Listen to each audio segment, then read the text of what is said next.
On va s'introduire, on va se présenter. Euh, oups. Est-ce que tu pourrais, Daniel, s'il te plaît, me donner l'option de partage pour... Oui, je pense que je viens de te le donner, ça. Est-ce que ça fonctionne? Oui, merci.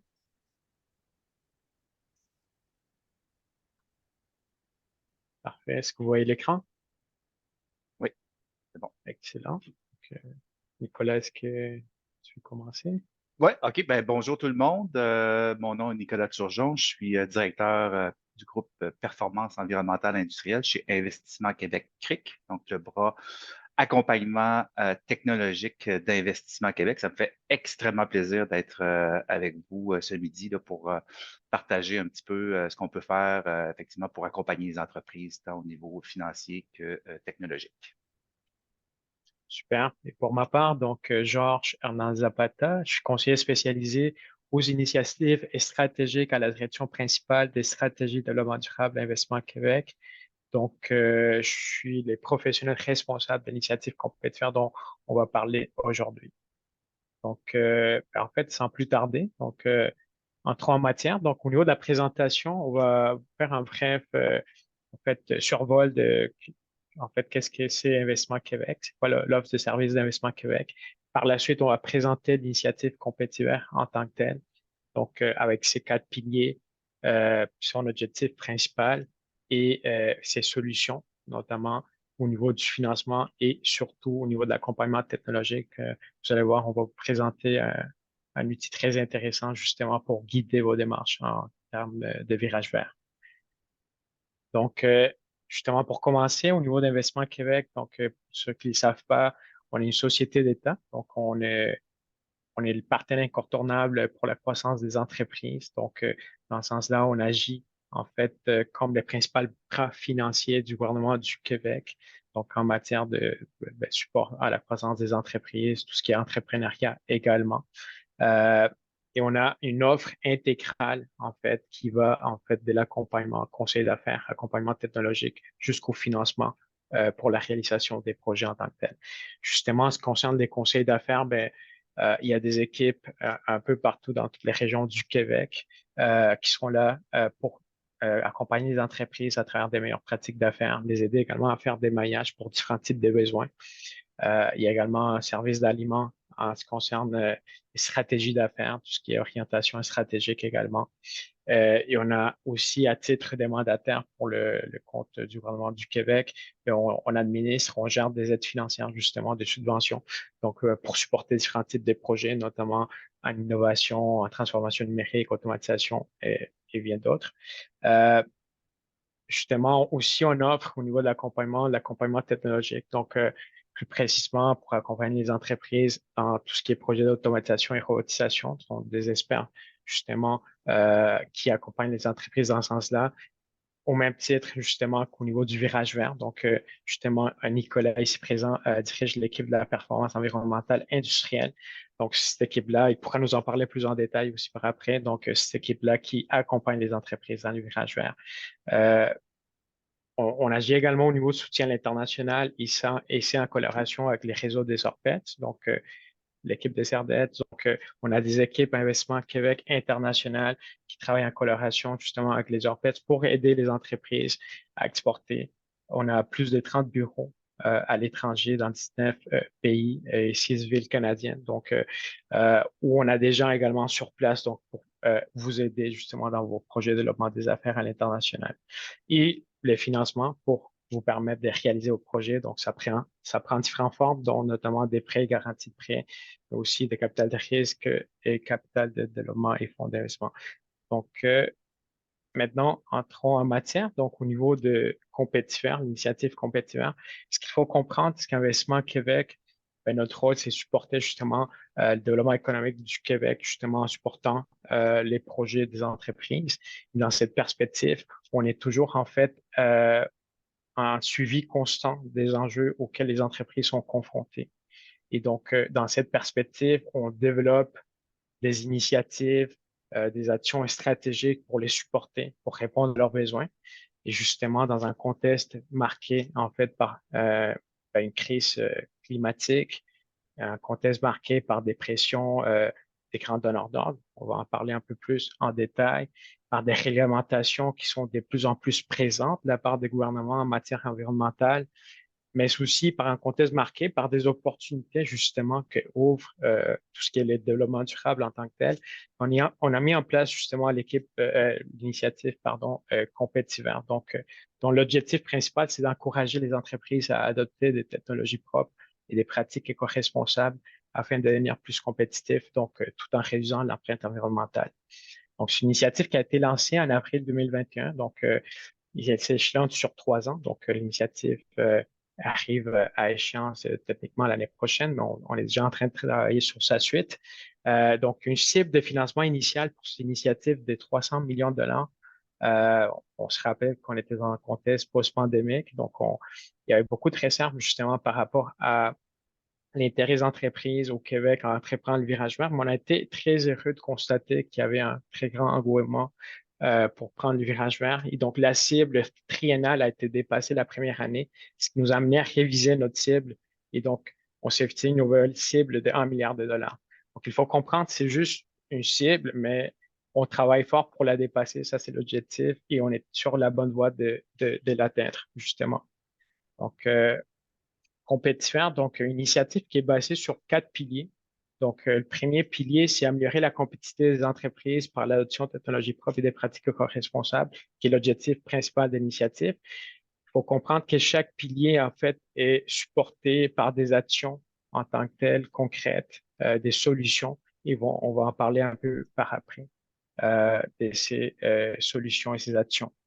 Deuxième pilier, stimuler la croissance des entreprises locales en technologie propre et promouvoir l'offre de celles-ci tant au Québec qu'à l'international. Donc, oui, on vise à favoriser l'adoption de technologies propres, pratiques éco-responsables, mais on veut également supporter des développeurs de technologies propres innovantes au Québec.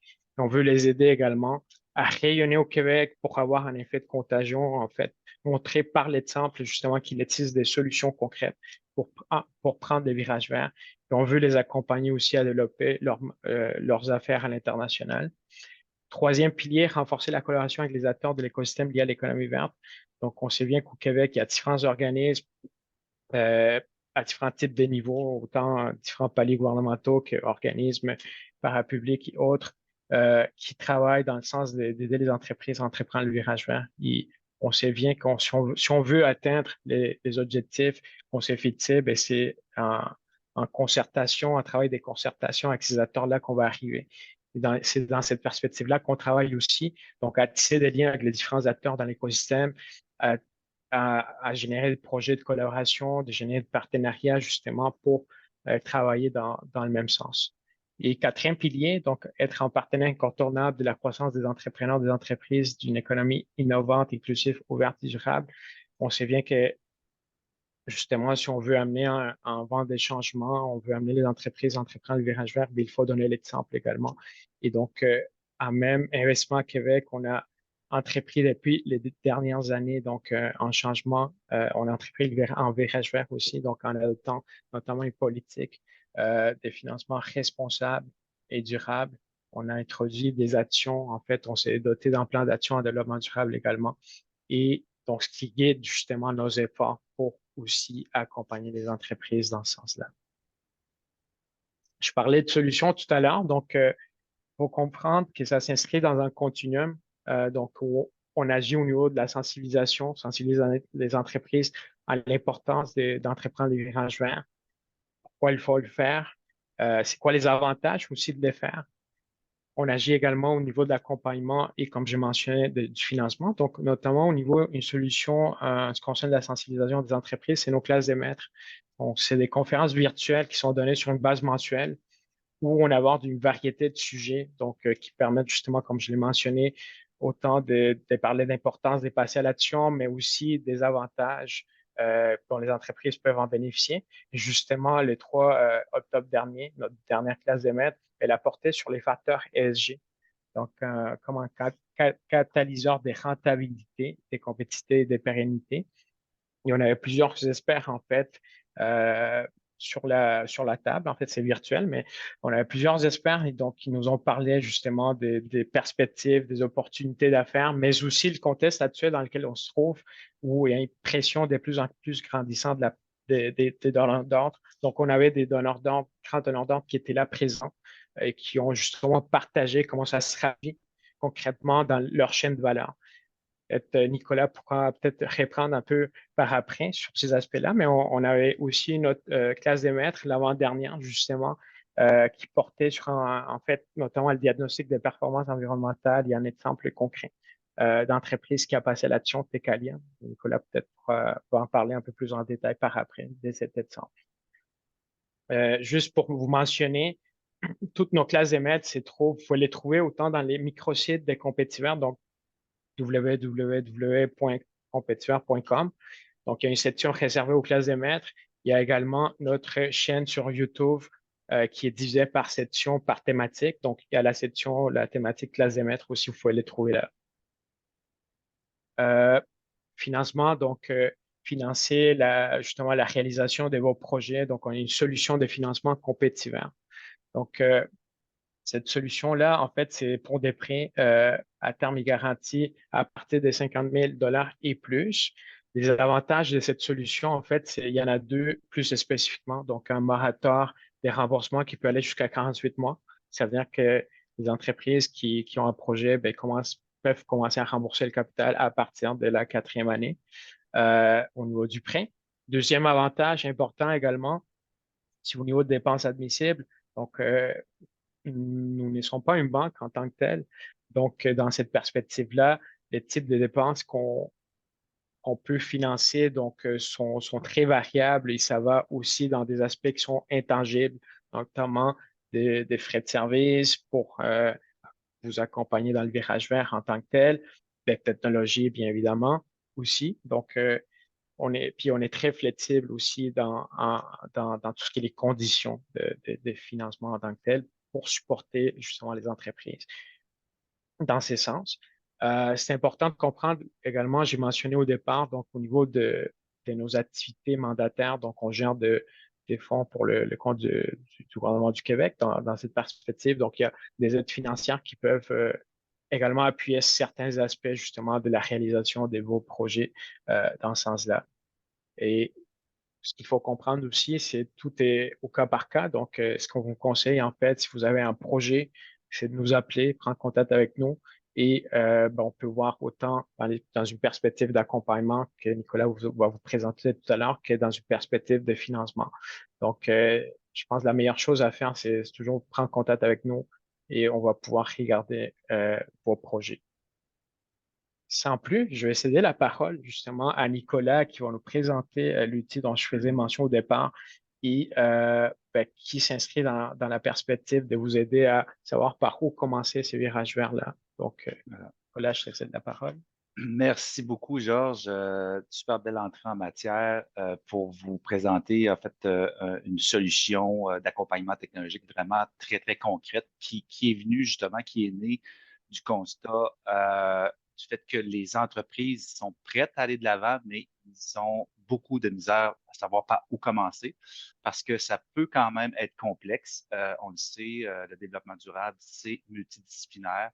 Et donc, quand on est en grande entreprise, c'est une chose, mais quand on est en PME, d'avoir les ressources, disponibles, qui ont les compétences, le savoir-faire, c'est moins évident. Alors, c'est pour ça qu'on a créé, justement, lorsqu'on a lancé en 2021, le diagnostic de performance environnementale industrielle, qu'on appelle le diagnostic Compétivert, qui est donc une offre d'accompagnement technologique personnalisée pour aider les entreprises à améliorer leur performance environnementale industrielle d'un point de vue, évidemment, environnement, société, mais surtout économique. Et donc, de montrer que on peut faire des projets en environnement et que ce soit payant pour l'entreprise. C'est souvent les premiers projets qui sont et qui doivent être mis en œuvre par les entreprises.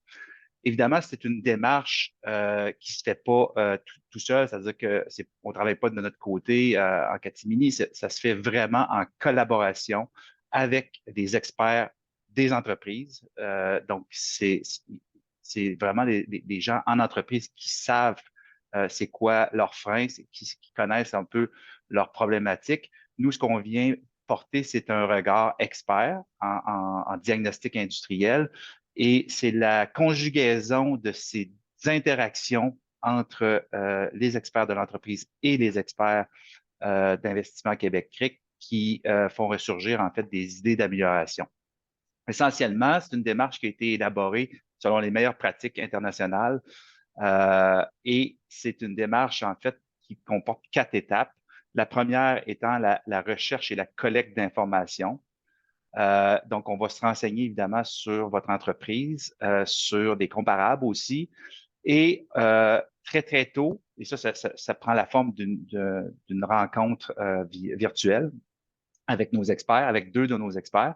On cherche à avoir au moins 2 personnes de l'entreprise, une personne au niveau du management et aussi une personne qui connaît les opérations.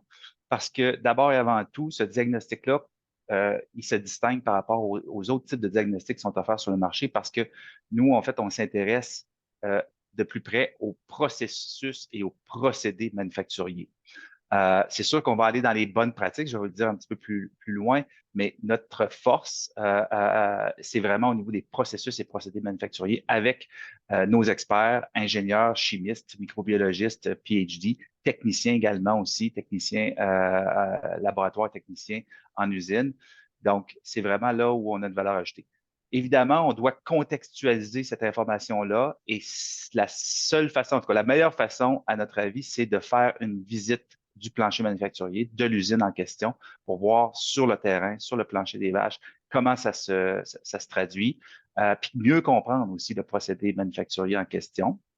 Une fois qu'on a colligé ces informations, on a des outils. Ce sont des outils qui ont été élaborés pour simplifier la démarche et puis réduire au minimum l'engagement des entreprises pour la réalisation de ce diagnostic-là. On parle d'environ 2 jours d'engagement pour une personne dans l'entreprise, en tout et partout sur l'ensemble de la démarche.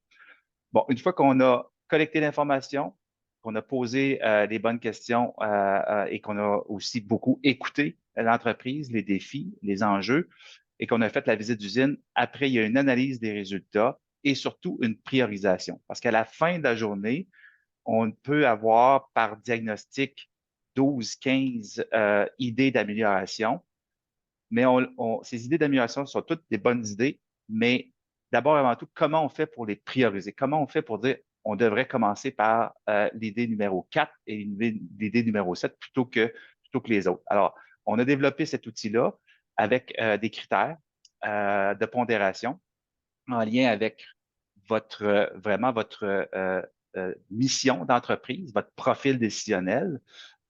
Et puis, on a aussi, on regarde, c'est un diagnostic de performance environnementale industrielle 360. On regarde les 6 axes de la performance environnementale industrielle, en commençant par l'énergie, l'eau, les matières premières, les produits emballages, les matières résiduelles, rejets, nuisances. Quand on parle de nuisances dans le domaine manufacturier, c'est surtout au niveau des odeurs, du bruit et des poussières. Et on regarde aussi tout ce qui est transport, manutention et entreposage dans l'entreprise. Aussi, on va regarder tout ce qui est transversal, c'est-à-dire gaz à effet de serre. On le sait, beaucoup d'entreprises mettent beaucoup d'emphase sur les gaz à effet de serre. C'est pourquoi on a développé en fait un volet spécifique qui permet d'avoir un outil décisionnel pour l'entreprise pour dire tel ou tel projet, ça serait mieux de le prioriser par rapport à la performance globale. Mais d'un point de vue réduction potentielle de réduction de gaz à effet de serre, bien, ça serait plutôt un autre projet qu'on devrait prioriser en tant qu'entreprise. Alors, au final, l'entreprise, les décideurs de l'entreprise ont dans un rapport l'ensemble des informations pour prendre des décisions éclairées. Et c'est à eux, évidemment, de les prendre en fonction des informations qu'on va leur transmettre. Et comment on priorise? En fait, c'est relativement simple quand on y pense. C'est un calcul de gain et impact pour chaque action, chaque projet ou chaque opportunité d'amélioration qui sont livrées. et la faisabilité. Alors, on dresse une matrice gain-faisabilité. Alors, tout ce qui se retrouve dans un cadran en haut à droite qui permet d'avoir des projets qui ont le maximum d'impact économique, environnemental et social et la plus grande facilité de mise en œuvre, ben, évidemment, c'est ces projets-là qui vont être priorisés. Et on donne des recommandations.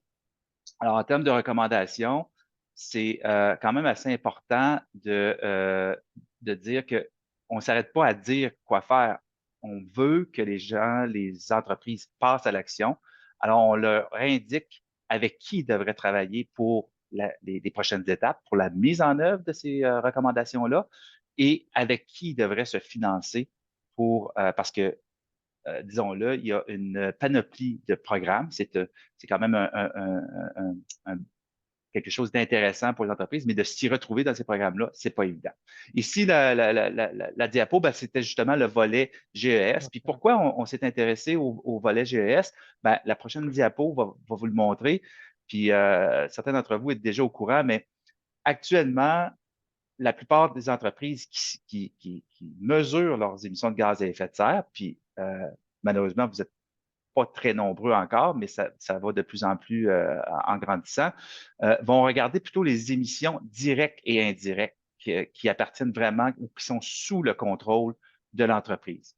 On parle de sources fixes de combustion, on parle de sources mobiles de transport, des transports qui appartiennent, donc les flottes de véhicules qui appartiennent à l'entreprise. On parle aussi des procédés hors énergie, donc des procédés thermiques, en fait, physico-chimiques.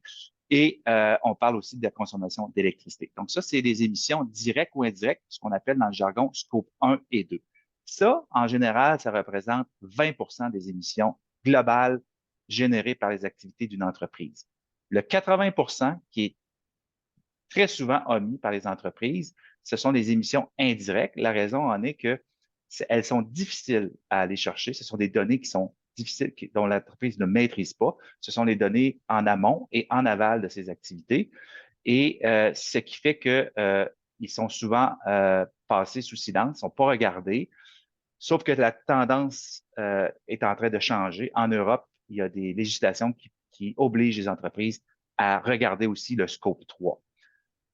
La façon qu'on a modulé ou on a formaté le diagnostic compétitivore avec le volet GES, on y va de manière semi-quantitative, voire qualitative, ce qui nous permet d'aller chercher ces informations-là en termes de données donc indirectes et ce qui nous permet d'avoir un portrait global. Alors, la prochaine diapo, c'est pour en savoir un petit peu plus sur le volet GES, puis ce que ça fait, puis ce que ça fait pas aussi, là, c'est important.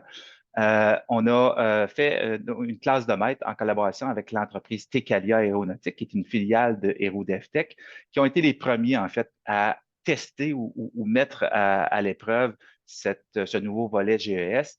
Et donc, vous allez voir, en fait, les bénéfices que ça a eu pour cette entreprise dans cette classe de maître que vous allez retrouver sur le site, le microsite Compétitivore. Alors, en résumé, le diagnostic de performance environnementale industrielle, c'est un rapport complet. Je vous rassure, ce n'est pas une thèse de doctorat, c'est vraiment très, très succinct. Entre 10 et 15 opportunités d'amélioration concrètes en entreprise. Évidemment, on rajoute des bonnes pratiques. Quand on parle de bonnes pratiques, c'est bon, ben, comment on fait pour mettre en place un plan de développement durable, comment on fait pour faire un bilan énergétique, etc., etc. Ça, c'est ce qu'on appelle, nous, des bonnes pratiques. Nous ne sommes pas les mieux placés pour la mise en œuvre de ça et on vous réfère, en fait, à des entreprises, à des consultants qui sont très bien positionnés pour le faire. Après ça, bien évidemment, c'est une priorisation. Donc, impact faisabilité, la fameuse matrice gain faisabilité dont je vous parlais. Puis, ça nous permet, comme entreprise, de savoir par où on doit commencer. Et ça nous permet aussi d'aller donner de l'argumentaire au niveau du management pour faire monter ça au niveau hiérarchique de votre entreprise pour une prise de décision éclairée. Référencement pour la mise en œuvre, fournisseurs, experts, famille de technologies. Évidemment, on est une société d'État, on ne fera jamais de référencement unique. On va toujours regarder ce qui se fait de mieux dans le marché, puis référencer 2, 3, 4, 5 sources. Ça sera à vous, entreprise, de prendre la décision avec qui vous voulez travailler. Si vous voulez travailler avec quelqu'un sur place régional, c'est tout à fait plausible. Donc, nous, on est là que pour faire des recommandations et vous faire gagner du temps. C'est notre mission, en fait. Et ce qui est important aussi, l'orientation vers les programmes de soutien financier. On a parlé beaucoup du Fonds EcoLeader. En fait, on travaille en étroite collaboration avec le Fonds EcoLeader. Malheureusement, depuis le mois de juillet, les fonds du Fonds EcoLeader sont épuisés selon les informations dont on dispose. Qu'à cela ne tienne, Investissement Québec CRIC ont décidé, le diagnostic qui était admissible à une aide financière de 75 avec le Fonds EcoLeader. On a décidé à l'interne, en l'absence du Fonds EcoLeader, de continuer à financer jusqu'à 50 des coûts admissibles pour les entreprises. Alors, le diagnostic complet incluant les 6 axes plus le volet GES, on parle d'un investissement, peu importe où l'entreprise se situe au Québec, de 20 000 donc c'est un prix fixe, finançable à 50 donc ça revient à 10 000 d'investissement. Et là, j'appuie sur le mot investissement parce que les retours sur investissement sont très, très bons à partir du moment où on met en œuvre une première ou quelques idées d'amélioration. Et surtout, nous, on souhaite faire un suivi de la part des experts d'investissement Québec CRIC parce qu'on veut savoir par la suite, une fois qu'on vous a accompagné, qu'est-ce qui a été mis en œuvre, pourquoi, qu'est-ce qui n'a pas été mis en œuvre, pourquoi aussi, de façon à s'améliorer pour la suite des choses. Alors, je ne sais pas si, écoutez, voilà, donc pour en savoir plus sur l'initiative Compétiver, on revient sur le fameux microsite, qui est quand même une source d'information et de sensibilisation importante, très, très appréciée. Il y a beaucoup, beaucoup de visites. Je n'ai pas des statistiques en tête, mais beaucoup, beaucoup de clics à chaque semaine. Et puis, est-ce qu'il y a d'autres choses après, Georges? Je ne me rappelle plus. Oui, non, c'est C'est parfait, bon? c'est parfait. Alors, OK. on serait prêt pour des questions. Super. Donc, si vous avez des questions, vous pouvez les poser à Nicolas et Georges. Sinon, pour revenir sur le fonds EcoLeader, dans le fond, au mois de janvier, vous aurez accès à un 3e webinaire. Et le représentant officiel du fonds EcoLeader sera présent. Donc, vous pouvez poser des questions un petit peu plus pointues là, qu'à Nicolas et Georges là, pour ce sujet-là. En attendant, si vous avez des questions, vous pouvez les poser dans le chat. Sinon, levez la main. Moi, je peux vous donner la parole également. Là, j'en ai reçu une d'Annie qui demande combien de temps pour avoir un diagnostic et est-ce un long processus? Très bonne question, puis j'ai complètement omis de le mentionner, mais vous aviez dans la présentation, à partir du moment où on fait la visite, on parle d'un délai d'à peu près 6 semaines pour la livraison des résultats du rapport. Pourquoi on parle à partir de la visite? Parce que, évidemment, tout dépend de la disponibilité des entreprises pour faire cette visite-là.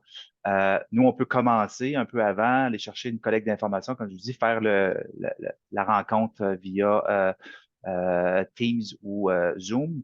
Mais là où on contrôle bien le processus, c'est à partir du moment où on a fait la visite. Là, on s'engage à livrer ça en deçà de 6 semaines. Est-ce que ça répond à ta question, Annie?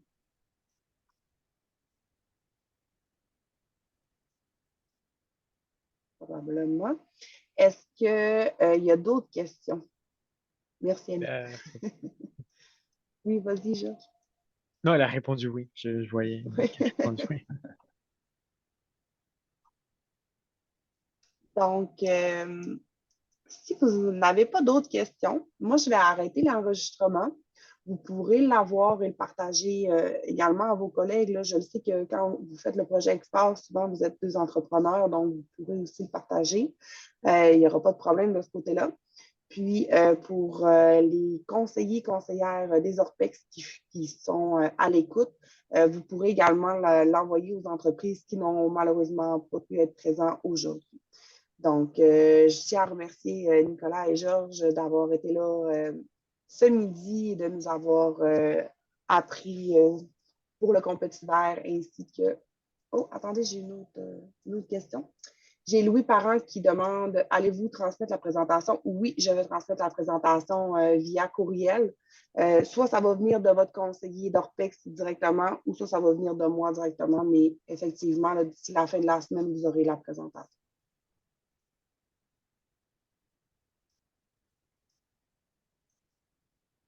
Donc, merci beaucoup et bonne fin de journée. Merci beaucoup. Merci. Au revoir. Merci, au revoir. Bonne journée.